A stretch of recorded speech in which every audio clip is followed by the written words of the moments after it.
ঠাইখনৰ নাম ময়নগুৰি। শুনামতে বহুত আগতে তাত এখন বহুত ডাঙৰ বাঁহৰ জংঘল আছিল।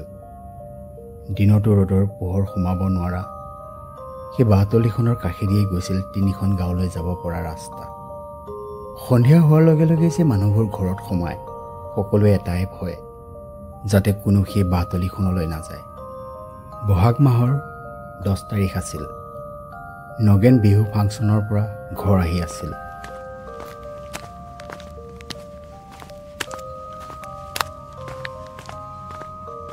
সময় সম্ভৱ নিশা 11 মান বাজিছিল।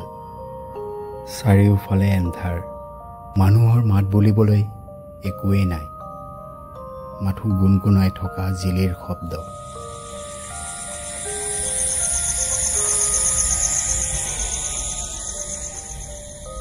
সি আহি আহি বাঁহতলিখনৰ যিমান ওচৰ পাইছিলহি, সিমানেই বাঁহবোৰৰ শব্দ যে বাঢ়ি গৈছিল।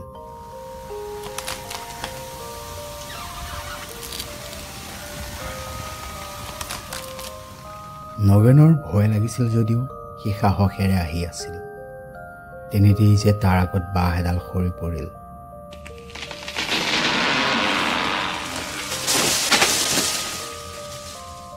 কোনোমতে তাৰ গাত নপৰিল। কি কৰিব সি যে একোৱেই ভাবি পোৱা নাছিল। পৰি থকা বাঁহডালৰ ওপৰেদি নগৈ সি ঘূৰি আহিব ধৰিছিল। ঘূৰি চাই দেখে পিছফালেও এডাল বাঁহ পৰি আছে।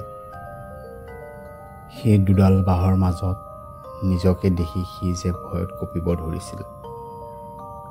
সি বহুত চিঞৰিব ধৰিছিল যদিও শুনিবলৈ কোনোৱেই নাছিল। সেই বাঁহতলিখনৰ পৰা দূৰে দূৰেই মানুহবোৰৰ ঘৰ। কি হ'ব সি যে ভাবি পাৰ পোৱা নাছিল। ভয়ে ভয়ে সি বাঁহ গছবোৰলৈ চাইছিল। এনেকুৱা লাগিছিল যে সি বাঁহ গছবোৰে নাচি আছে।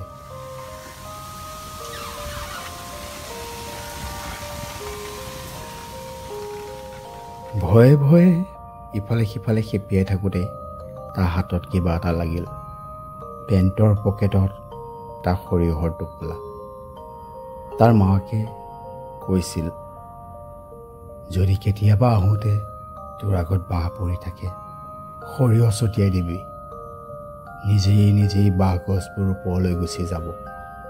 মাকে কোৱাৰ দৰেই সি সৰিয়হৰ টোপোলাটোৰ পৰা কঁপি থকা হাতেৰে সৰিয়হ অলপ ছটিয়াই দিলে।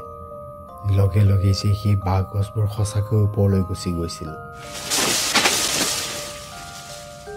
সি আৰু বেছি পলম নকৰিলে। ভগৱানৰ নাম লৈ তাৰ পৰা দৌৰিবলৈ ধৰিলে। সময়ৰ লগত যে সকলো সলনি হৈ গ'ল। গাঁও গৈ চহৰ হ'ল, কিন্তু আজিও যে সেই বাঁহতলি সকলোৰে মুখত।